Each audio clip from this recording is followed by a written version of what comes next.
Welcome back. Now we will discuss dictionaries. If you've made it this far, I'm pretty sure we will make it till the end. Now, dictionaries help us store complicated data. Now, let's take an example of a book, right? Book is complicated, right? I mean, book has a lot of stuff. It has a title, for example, Atomic Habits. It has an author. Author could be James Clear. Pretty cool guy. Now, there's an ISBN number. It could be 234, whatever. Right, we're just learning. And page count. One of them could be a page count. It could be an integer, 235, let's say. Now I have a book, and this is a dictionary right here. Now, how do I have access to any of these variables? It's a good question. Now, before I tell you that, I must re-explain that a dictionary is just a group of key value pairs, like an array, but it's a group of key value pairs, and it's represented by these curly brackets. And this right here is a key on the left side, and on the right side is a value. So this key is used to get, much like a box. I mean, you open the key, you use this key to open the book, and you get this value right here, right? And on the right side is value, and on the left side is key, and this colon right here is just an assignment operator, almost like an assignment operator. And then you have this thing right here which tells you that there's another value coming up. Don't use it at the end, you may get an error. Now let's access this thing. Let's say I want to store a book title, and if I want to access that, I'll just do this. Pretty simple stuff. Let me show you that it works, and it does work. Check this. Atomic Habits. Pretty cool.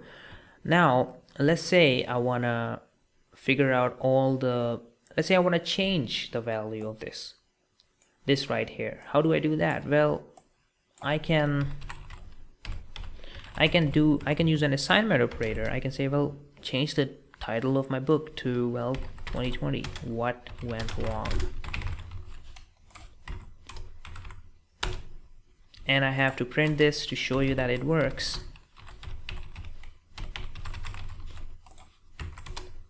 There you go, 2020, what went wrong? I changed the title. I can also print the dictionary just as it is, and it'll print me everything in that dictionary. As you can see right here, it does work. Now, what else can I do here? I can do a lot of stuff. I can figure out what are the keys, and keys are these things right here, right? And if I want to see, like, if I don't know what I'm dealing with, I can always get all of his keys and understand, okay, this is what this object is about. So you can just say book.keys, and you'll get all the keys, and you can print these keys then. And in the terminal, and you should get the keys. Dictionary keys are title, author, ISBN, and page count. Pretty cool stuff. But wait up.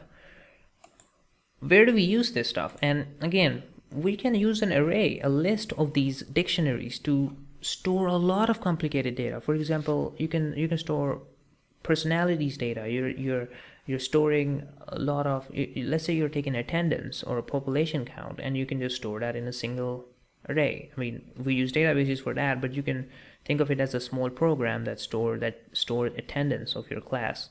You can use an array of dictionary, a list of dictionary, and that can do the job. Now let's show you an example. Let's say list of dictionaries. I have personalities, different personalities, and this is a list, but it's a list of dictionaries. Remember that. So I have a name in this dictionary. This is the dictionary right here, and this dictionary has a name. Let's say it's Chancellor, and its age is 17. Pretty cool stuff. Now I can do another thing. I can add I can add millions of dictionaries right here in this array. Let's do that. Let's add 2 of them just for the sake of learning. Ronald and age 22. Just adding random data here. Pretty cool. Now personalities is a list of people, of personnels. Now I can access this by using the print method.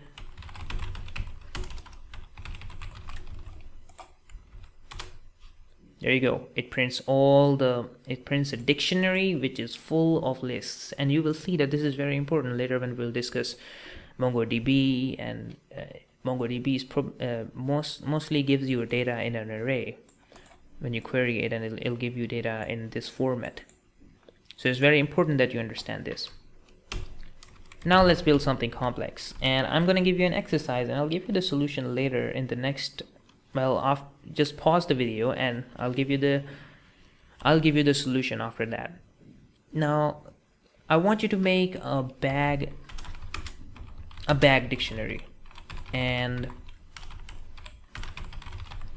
a bag dictionary, for example, any bag, a bag that you carry, and how much stuff can you add in that bag. Now remember, this bag is a dictionary. It can have a book, much like this book. Make sure you add a dictionary in that dictionary, in bag dictionary, which is a book. You can add stationery. You can add size, the color of the bag, a lot of that stuff. Now go ahead and do that. I'm gonna explain this in next 5 seconds, so please pause the video and go write this function, this dictionary, and how you can store data like that. Go ahead and do it. Now I'm sure that you have done it by now. Now I'm going to explain it to you how we actually are going to do this. I'm sure that you've done it. For those of you who had a trouble doing it, I take a bag variable. Again, it's a dictionary. Alright, now I have a lot of books in this. I can store one book, which if you did, it's not a big deal. I can store a lot of books, and I can have an array of dictionaries here, and I can say, well, one book is, well, I can just copy and paste this because I want to save your time and mine. And so I have one book here. I can store, well, 2 books here. Title could be anything. You only live once. Nobody. 1,000, 2,000 pages. Cool.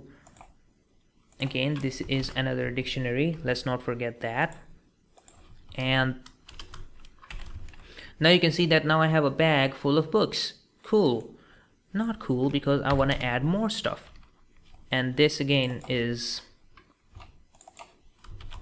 in strings. Keys are always in strings, just remember that. I can add other stuff. I can add stationaries, you know, and in those stationaries I can have an array. I can say, okay, well, I can store a string, or I can store anything. I can store, well, I can store an object that says, oh, well, name of this stationery is pencil. Quantity is, well, I have 10 pencils in my stationery. Cool. I can do another thing here. I can add, well, ball pen. I have, well, quantity. I can have 2 ball pens. I have 2 ball pens in my bag, in my stationery. Well, so far so good. Let's move on. I can add, well, size of my bag. Well, what is my size? Well, it could be, well, 15. Cool. I can have color. Well, what is the color of my bag? It could be blue. Now let me print that bag. I hope I don't have an error. Yeah, you never use these. Use a colon here, remember. And again, it's a big stuff, it's a big thing, but it's not as complicated as it looks. Look, in the bag, I have a book. I have so many books in my bag. I have stationaries in my bag. And I have, this is the size of my bag. This is telling you the whole description of a bag. Now using this, you can probably start a whole line of bags where you're dealing with bags and you're validating them, and you can make a whole application of bag management system or whatever. So this is pretty useful. Again, dictionaries and lists, they are used everywhere. Make sure that you get them very good, and we're going to discuss them more when we discuss loops. Soon enough we're going to discuss loops and if else and conditionals, which are the main thing to install logic inside your program, and we're going to discuss that in the upcoming videos. So I'll see you in the next one.